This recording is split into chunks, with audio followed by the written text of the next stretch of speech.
Welcome to the Bill Walton Show, featuring conversations with leaders, entrepreneurs, artists, and thinkers. Fresh perspectives on money, culture, politics, and human flourishing. Interesting people, interesting things. Welcome to the Bill Walton Show. I'm Bill Walton. Well, I'm here today with my good friend Frank Gaffney, who, as you know, is host of Securing America with Frank Gaffney on Real America's Voice, and is also the founder of the Center for Security Policy, and a great patriot and great friend to Americans and our freedoms. And I've asked him to join because we have a very, very interesting guest joining us, Ben Weingarten, who, as you may know, is editor-at-large for Real Clear Investigations, contributes to the Federalist, Newsweek, New York Post, Epoch Times, incredibly prolific. And he is also author of a terrific, I won't say terrific, but alarming book called American Ingrate. Also terrific. Also terrific, but upsetting, about Omar. What's her last Ilhan Omar.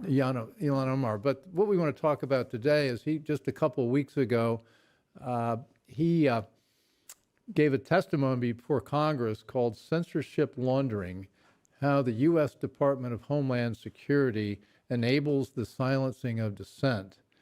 And specifically, he gets into an agency of Homeland Security called CISA. Well, you may never heard of CISA, but CISA's heard of you. And it turns out the kind of surveillance they've been doing about all Americans on topics that they think are national security matters is just a stunning revelation about how out of control our government's come with the surveillance state. Anyway, it was May 11th testimony. I encourage you all to go on the internet and take a look at the testimony online, but maybe you won't have to because we're going to cover all the good stuff today. Ben, welcome. Thanks for having me. I really appreciate it. Glad to have you here. So give us a quick overview of CISA and what's at stake here, and then we'll get into the unseemly details about what they're doing. Well, CISA is a microcosm, or CISA's operations with respect to censorship directly and by proxy via social media platforms is really a microcosm of a much broader theme that I think the American people have become well aware of, which is that there's been a mass public-private censorship regime foisted upon us that runs from merely shadow banning or flagging tweets and Facebook messages all the way up to deplatforming and perhaps even debanking people, and then even more alarming, to actually throwing dissenters in jail for their views, rooted in an ideology which says that speech that the authorities don't like constitutes a quote unquote threat to our democracy, and then using that as a justification to engage in a slew of acts that I think most Americans would say violate their core, most civil liberties. And CISA, you have to ask the question, how is it that a sub-agency of the Department of Homeland Security that most Americans, as you know, have probably never heard of, came to play a role as what's been described in court filings as a nerve center of these mass public-private censorship regime activities? And I laid that out in my testimony, but the kind of top-level notes are that the Cybersecurity and Infrastructure Security Agency has stretched its mandate, its mission, to essentially say that anything Americans say that's disfavored by authorities might constitute a threat to our critical infrastructure, which CISA is tasked with coordinating the defenses around. And so consequently, your tweets about matters ranging from election integrity and mail-in balloting and the outcomes of elections to virtually anything and everything around the Chinese coronavirus, and now potentially a whole slew of other highly contentious and subjective issues, constitute essentially mini digital terrorist attacks to be neutralized accordingly. And I think that's the framing by which we ought to see it. And this reflects broader mission creep within our national security apparatus, where you have an entity like DHS broadly, who was originally created in the wake of September 11th to target foreign jihadists, now training its sights and its awesome powers on domestic wrong thinkers as the preeminent threat. And we can get into the various ways that CISA has played an integral role in censoring American speech via the social media platforms, both directly in stark detail, as well as indirectly, which takes on a potentially more insidious form. Well, the CISA is a piece of Homeland Security. How big is CISA? It has thousands of employees, doesn't it? It's all over the country. And Well, and by the standards of the federal government, you could say that this is a relatively small entity. I think in their last budget requests under the Biden administration, they're asking for $3+ billion, which represents actually a pretty significant increase from where it started out when CISA was originally established back in 2018. But its power is way outsized relative to the personnel there or the dollar figures associated with it, and I'll explain how in a few separate ways with respect to. You're going to describe that. I just wanted to get, so a lot of this came out as a result of a lawsuit, Missouri versus Biden, which gave us information which we never had before. Homeland Security is supposed to protect us from foreign bad guys, terrorists, people wanting to hurt us from outside the country, but now you hear Mark Milley, who's our head of the chief of staff, talk about the biggest threat to America are white supremacists. Seems like CISA has taken the same point of view, and now they've trained their guns at so-called domestic threats, among whom are about 150 million people who may have voted or may have been supporting Donald Trump. So they've aimed their weapons at us. Right. We've met the enemy, and it is Jump us. in, Frank.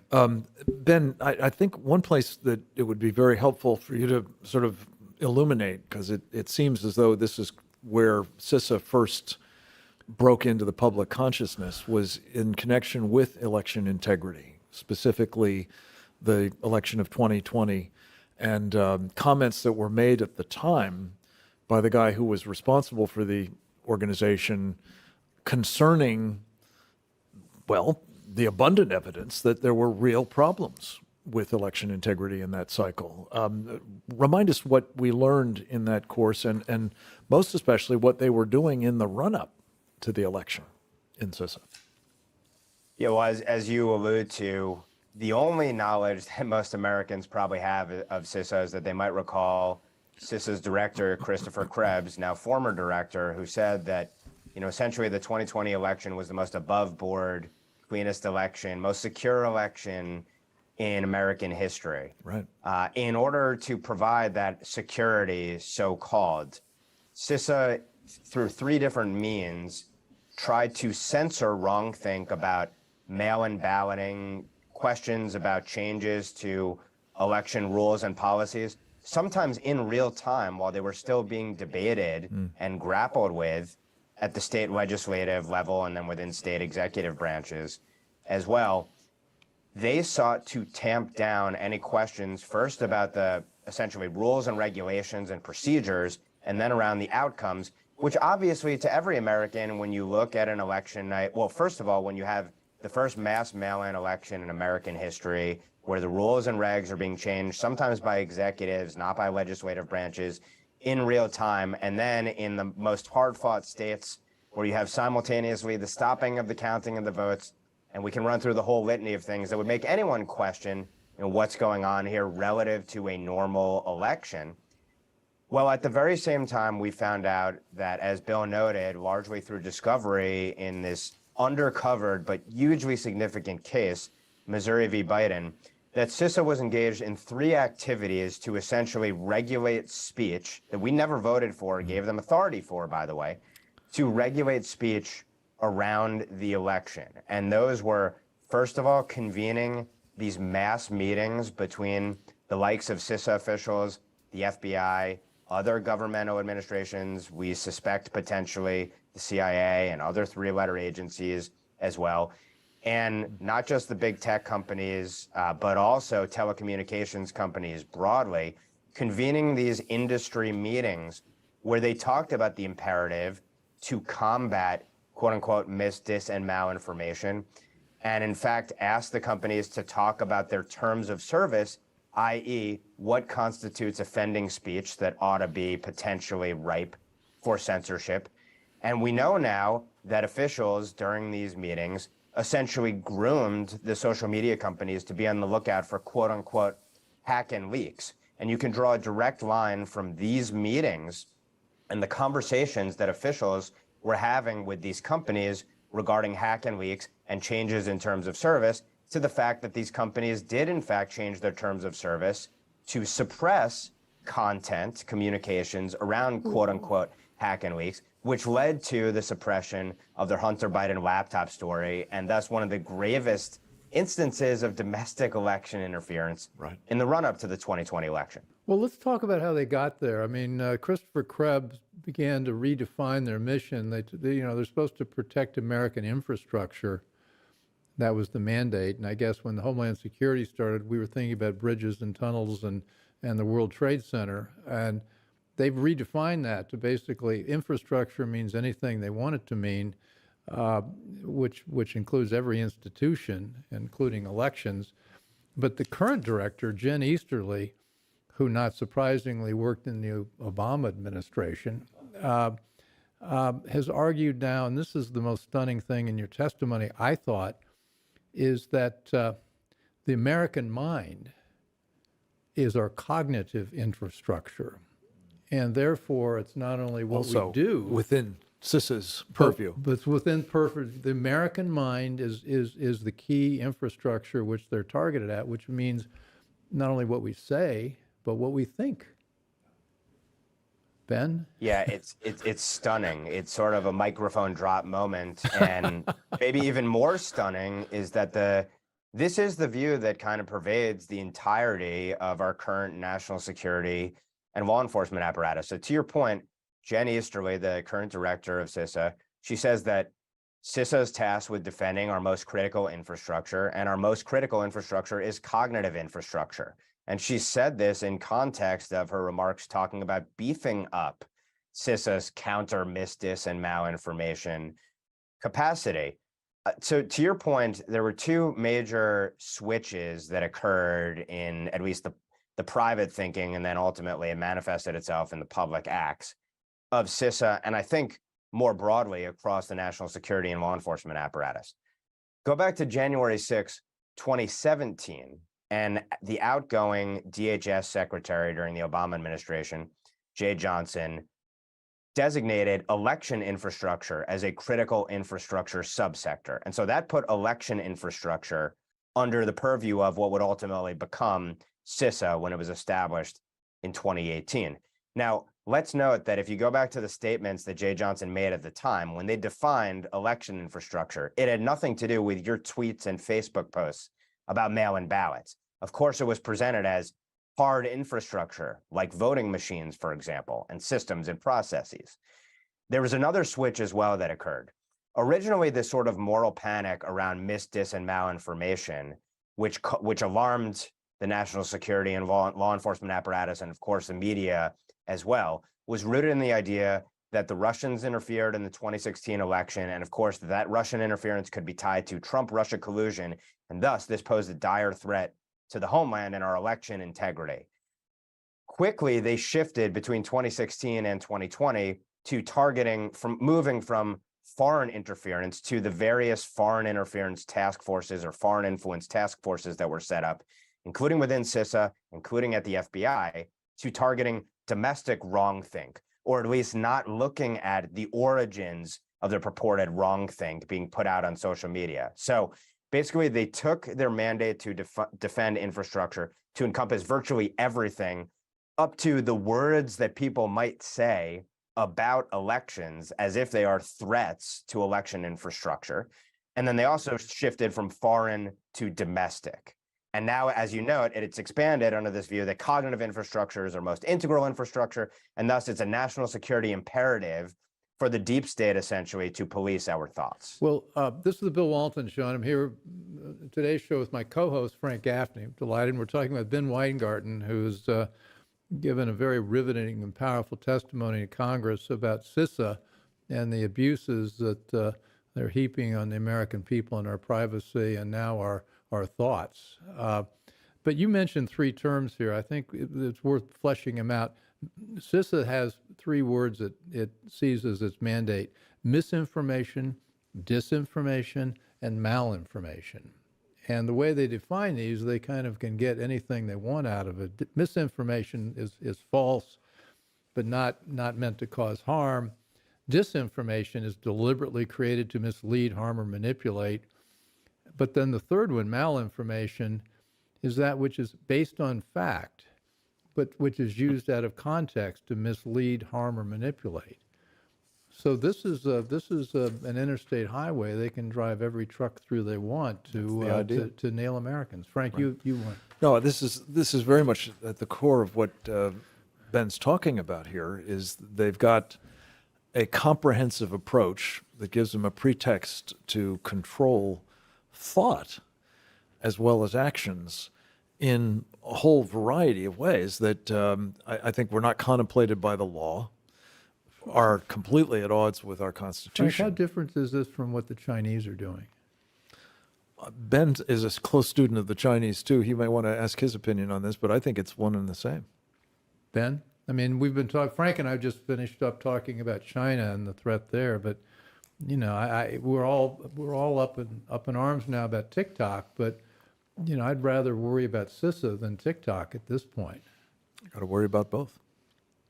Yeah, as Frank and I have spoken about before, our CCP captured elites are running kind of a bootleg version of an American, a social credit system with American characteristics. So it may not be as brazen, it may not be as pervasive and chilling yet, but it's well on the way to that point. And the rhetoric of our leaders certainly echoes it. If you were to look at China's national security law with respect to Hong Kong, you can see parallels to what's going on here in terms of policing our thoughts and worse under the guise of combating dangerous dis, and malinformation. And let me just note the seminal document and CISA's activities flow naturally from this, although they were occurring even before this document codified this worldview. But I continue to go back to, and I hope viewers and listeners will check this out, the Biden administration's national strategy for countering domestic terrorism. That document lays out in no uncertain terms that it is in terms of confronting the long-term contributors to domestic terrorism in this country. The administration says that they need to defend attacks on democracy, so-called, which essentially includes wrongthink. And they call on a public-private, whole-of-society sort of effort to combat wrongthink, including on social media. And it talks about the fact that the national security apparatus is already engaged in those conversations, et cetera. But it makes a war on wrongthink a national security imperative. Do they use the term wrongthink? And CISA has clearly operated accordingly. They use the term wrongthink? They don't use the term wrongthink. They're much more euphemistic in it, but they say essentially attacks on democratic institutions, et cetera. I'm not quoting it verbatim, but that is the sort of language that they use as a euphemism for rhetoric they don't like about authorities. Yeah, and I think it's fair to say— And of course that can encompass virtually anything. Yeah. And we know there's not only the limitless definition of dis, and malinformation, which, as you know, it includes facts that lead people to have perspectives or pursue policies they don't like. But we know, for example, that this is an administration that would characterize voter ID as a Jim Crow sort of, Bull Connor type, and those are the President Joe Biden's words, racist assaults on our most fundamental institutions. So if you define anything in opposition to your agenda as bigoted or dangerous or the stuff of Vladimir Putin, et cetera, obviously it's a pretext to clamp down on virtually any rhetoric you don't like from your political opposition. And we've seen it play out in real time accordingly. Yeah, I was just going to say, I think that wrongthink is something that is, of course, an Orwellian term, as I recall, and you find people who are defenders of this approach, maybe not the officials in their own official rhetoric, parroting, if not in quite those many words, the whole thrust of the idea that this is part of the control that has to be exercised over society to assure that there is not wrong thinking going on, especially thinking that is contrary to things. And Ben, I want to take a minute to talk, if we can, before we part, about this healthcare effort that's underway now in Geneva at the World Health Organization, which has an explicit wrong think agenda baked into it as well.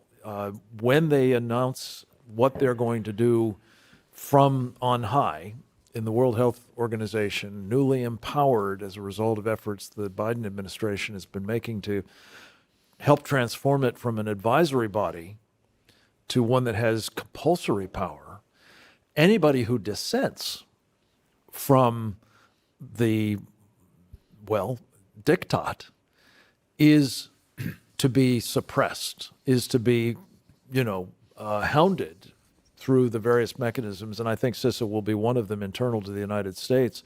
But they've got QR codes that they want everybody to have, everybody in the world to have. And you will be right in the middle of that Chinese social credit system. No kidding. Not a bootleg copy, but authentic, an improved variation on the theme, I think, used, among other things, to suppress freedom of thought, freedom of speech, freedom of assembly, and our other constitutional rights. What do you think, Ben? Well, let's note that we've already seen kind of a preview of this, and CISA was integrally involved in it. CISA, among the ways that CISA indirectly led to censorship during the COVID-19 regime that was imposed upon us, was to create a consortium, or help organize, I should say, a consortium of outside research, putatively research and academic organizations into something originally called the Election Integrity Partnership, but which then would also mushroom to develop a group called the Virality Project. And the task of these organizations was to essentially mass surveil social media for wrongthink, again, originally on elections, and then later with respect to the coronavirus, including truth about the coronavirus under the malinformation banner.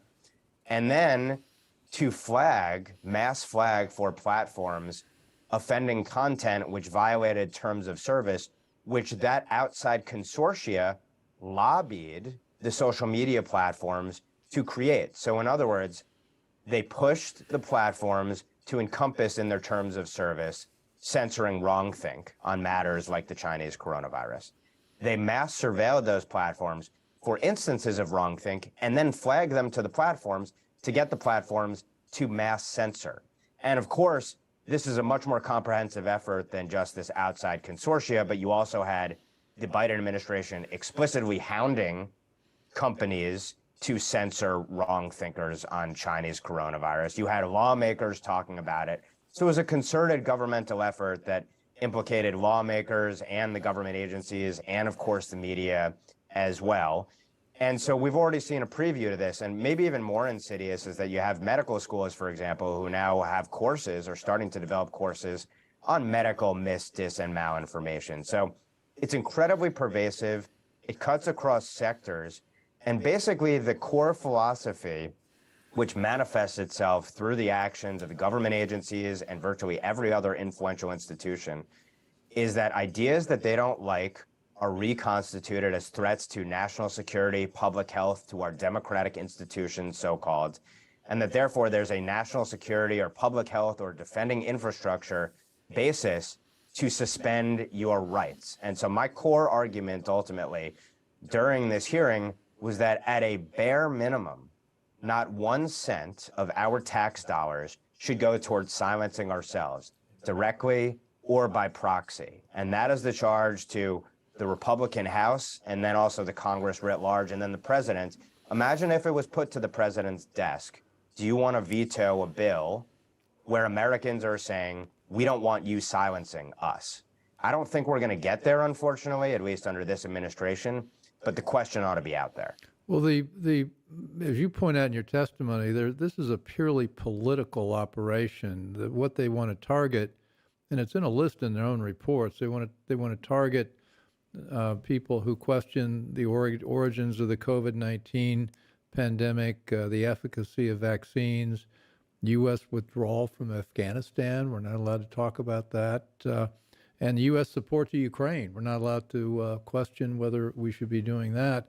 On the other hand, and as you point out, they don't target anti-cop conversation. They defund the police.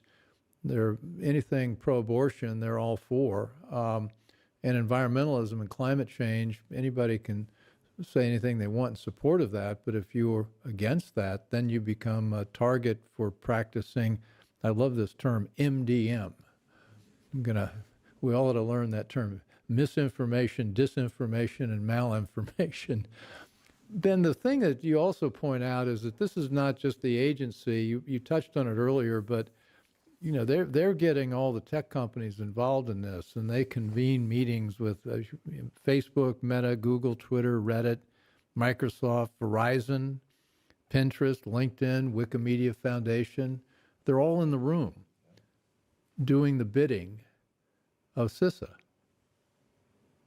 That's right. And of course, when the federal government is talking to a private entity, putatively private entity, the federal government is doing so, of course, with the full force of federal powers, up to and including, of course, hyper-regulating these companies. And at the same time, when you have those in Congress talking about issues like Section 230, a privilege that's been afforded these companies, and antitrust, and a whole slew of issues that obviously impact their business model. So it's with an implicit threat that if you don't go along with this, you might be crushed.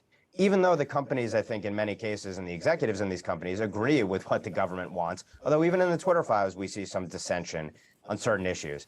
It's also worth noting, and it's funny in a disturbing sort of way, CISA also engaged in a practice called switchboarding at minimum in 2020, where they would receive reports of mis, dis, or malinformation about elections and actually forward these emails flagging specific tweets and accounts along to the social media companies. That, to me, is one of the most direct ways in which essentially they got people censored. And they were treated as a privileged customer of the tech platforms because those platforms would immediately escalate those issues and then act upon them and respond to CISA about them. And also talk to CISA whenever they made terms of service changes. But beyond that, in those emails, they had these massive disclaimers, which are almost hilarious, where they say, essentially, CISA is not directing you to censor. CISA makes no comment about the veracity of the mis, dis, and malinformation, et cetera. It's like they put in the disclaimer what they know they're actually doing, which is leaning on these companies to censor your First Amendment core political speech, which is supposed to be protected. And let's also note there's an incestuous relationship here. You don't have to scratch to see very quickly that within the quote unquote trust and safety integrity teams within the likes of a Meta or Twitter or these other organizations, that the rosters of the censorship teams are filled with former CIA officials, FBI officials, DOD officials, and the like. So there's an incestuous revolving door here as well. And one of the most incestuous aspects, as I noted, is the creation to essentially launder these censorship activities of these third-party, quote-unquote, academic and research organizations, four major ones of which came together to form the Election Integrity Partnership. Well, the head of one of those organizations was the former chief security officer at Facebook, Alex Stamos. Stamos, it should be noted, serves on CISA Cybersecurity Advisory Committee. And you can look up and down the rosters of the other three entities to find other officials who worked in CISA's Cybersecurity Advisory Committee, or specifically on its counter MDM subcommittee, which has since been reorganized as its operations have garnered scrutiny. And many of these organizations, of course, also receive federal funding. So it's an incredibly incestuous and pervasive relationship. And one of the things that I fear is that, let's say we got to my ideal scenario of not a single cent of US dollars going towards censorship within the federal government or with linked groups outside the federal government. Well, these outside consortia And in the case of EIP, one that was explicitly created to get around the gap of the First Amendment issues that CISA would have in trying to censor our speech, well, it would exist even if CISA had not organized it, and if CISA and other entities within the federal government did not fund it. And that's a scary thing. You can cut off the federal funding, but these outside entities still exist and would still continue to engage in this behavior. So it's a massively complex and pervasive problem. And this is the explicit policy of our entire national security apparatus and really federal government at this point. You know, Ben, I think the term that's often bandied about to describe all of this is a public-private partnership. And that seems to me to describe fascism, pretty much. Would you call what you're talking about here, I mean, I guess you can brand it as other ideologies as well, totalitarianism at the core, whether it's communism or fascism or Marxism or something else, but that's where we are, is it not? And if you would, in responding to that as well, just tease out one piece of this in particular, which I think is in need of further discussion, and that is the self-censorship that begins to kick in as the state's power is manifested through these partnerships and outside arrangements. Yeah, I think it's a critical point, the chilling effect here, which is a second or third order, I guess, effect when you have people's views being censored. And then when you go to actually censorship, or rather offending content being criminalized or offending views being criminalized, it's obviously one thing to find yourself suppressed on social media and another thing to find yourself behind bars. And of course, we've just seen the completion of a case, which is obviously going to be appealed ultimately, but the completion of a case where an individual, a sort of internet troll, was convicted of a crime that could potentially lead him to 10 years behind bars. And that crime was tweeting a satirical tweet about how Hillary Clinton supporters could text their vote to a certain number. The DOJ essentially classified that as depriving people's fundamental right to vote by tricking them essentially based on a Ku Klux Klan focused statute. And now you essentially have we're in a time where a satirical tweet about an election can lead you to be convicted of a very serious federal offense, as if you're a member of the. We also have obviously the January 6 cases, which we can talk about the effort to add terrorism enhancement to essentially trumped up trespassing charges. In many instances, the fact that if you go into some of these cases, you have people held in pretrial detention and only let out of pretrial detention on orders that they not watch Fox News or watch MSNBC. This gets into policing our thoughts. And so the chilling effect of this is how much speech will never be out there for people to grapple with and consider, because no one wants to go through the ordeal of potentially being broken by expressing wrong think. And we're seeing now suppressions of, again, I go back to, oddly, in some ways, the medical schools and medical research. There are whole areas that people are not going to research. There wouldn't be funding for. You'd have your career wrecked if you pursued it. Right. So that's why this is part and parcel, I think, of a much broader effort to squelch dissident speech disfavored by authorities on a whole slew of issues, and it manifests itself in a number of ways. And it's not just on social media, but it's in the real world, and it could lead to you behind bars or your career wrecked or your family imperiled. And that puts us in a very dangerous position, because the entire basis of our system rests on free inquiry, free speech, free thought, freedom to listen.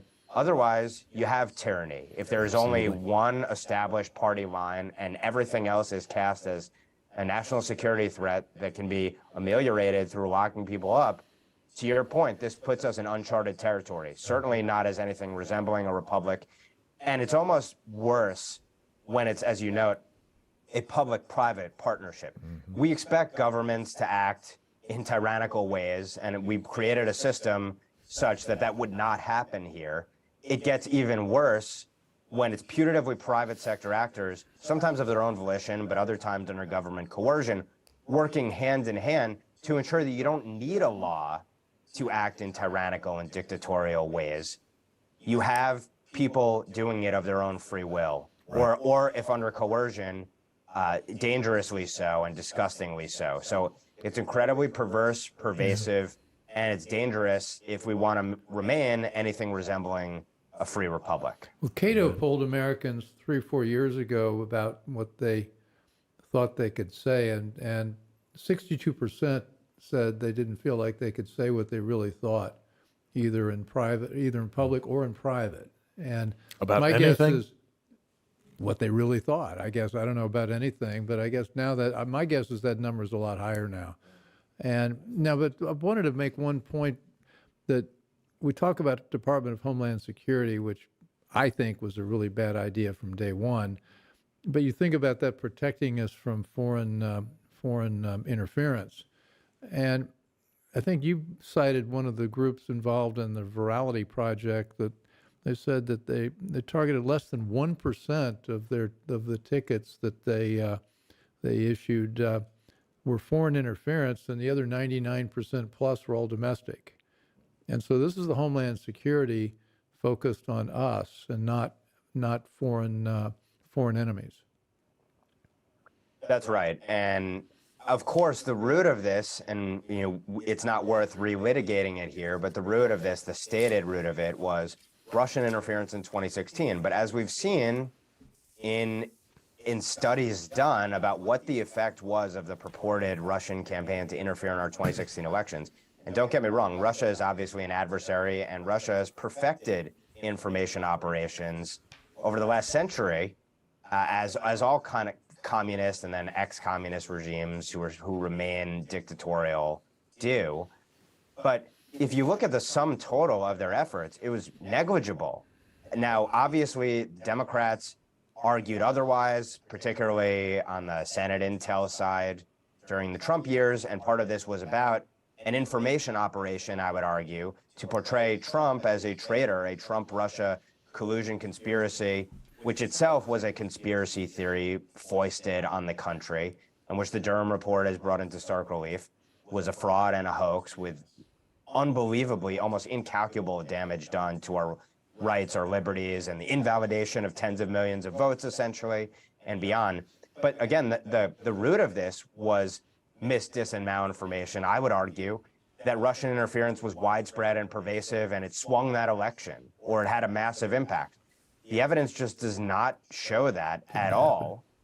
And many of the people who were invested in propagating and perpetuating that narrative were the very ones working within these outside consortia to, hand in hand with government, censor domestic wrongthink. So this foreign domestic switcheroo, as Mike Benz, leader of one of the organizations who's been on top of this and done some great reporting and research and work on, the foreign to domestic switcheroo is one of the most disturbing, but I think it parallels what we've seen more broadly, which is this turning of the global war on terror from a foreign one to a domestic one, with Americans as the preeminent domestic terror threat, and consequently that to ameliorate it, we need to go after the thoughts of the wrong thinkers who might engage in some violence at some point. Okay, I think that's a brilliant summary. Frank, a final point. Well, I just want to say, we want to get you back to keep talking about this. This problem's not going away. Frank? One further fillip is many of those same perpetrators of this fraud were themselves working with the Russians. I mean, that's the further, despicable irony of it all. And Ben, I would just say in closing that if you don't like what's happening internal to the United States, and you've done a masterful job exposing it, watch this space. Because as I said earlier, the idea that we're now going to have international institutions granted the authority to be monitoring and surveilling and otherwise controlling what we say, what we think, what we do, perhaps contracting out some of it to local authorities, but perhaps using these other extra national techniques like, digital IDs and social credit systems operating on the basis of them to control us in ways that we haven't even comprehended yet, let alone experienced. And that's the coming, I think, danger that we're facing. And your warnings are so important to help stave it off. God bless you. So Ben, thank you. Hope to have you back. This is we've just touched the tip of the iceberg here, but you've done tremendous work on this and a lot of other topics, and so we're just really happy to be. Frank and I've been doing this together for a while. I'd like to have you part of the global anti-conspiracy team. Amen. Anyway, so this has been the Bill Walton Show, here with Ben Weingarten, talking about his recent testimony to Congress about CISA, and I highly recommend you look it up and take a look, because it's chilling what's happening. I think we covered that. And also here with Frank Gaffney, founder of Center for Security Policy and host of a terrific show on Real America's Voice. Indeed. With Bill Walton frequently. Occasionally with me. And anyways, you can find this show and on all the major platforms, including Rumble, YouTube, Substack, and CPAC Now on Monday nights. And so thanks for joining. As always, send us your comments either through the website or through Substack about people and topics you'd like us to cover. There's a lot going on, and we need to stay on top of it. So thanks for joining. I hope you enjoyed the conversation. Want more? Click the subscribe button or head over to thebillwaltonshow.com to choose from over 100 episodes. You can also learn more about our guest on our Interesting People page. And send us your comments. We read every one, and your thoughts help us guide the show. If it's easier for you to listen, check out our podcast page and subscribe there. In return, we'll keep you informed about what's true, what's right, and what's next. Thanks for joining.